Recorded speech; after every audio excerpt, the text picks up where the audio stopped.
Hello मित्रांनो, तुमच्या Marathi Dick चॅनलवर स्वागत आहे। मी तुम्हाला मराठी डिक चॅनलवर रोज नवीन इंग्रजी शब्द शिकवणार। तर चला समय नष्ट न करता आजच्या व्हिडिओमध्ये शिकूया इंग्रजी शब्द। डेमोग्राफी।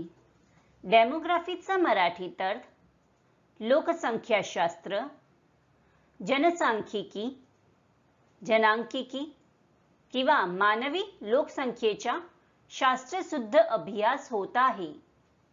डेमोग्राफीला आपण वाक्यात प्रयोग करून बघूया। पहिला वाक्य आहे, demography is the analysis of population variables. दुसरा वाक्य आहे, द स्टडीज फाइंडिंग्स वर रिपोर्टेड इन द डेमोग्राफी। तिसरा वाक्य आहे, he set out to learn the theory and data of demography.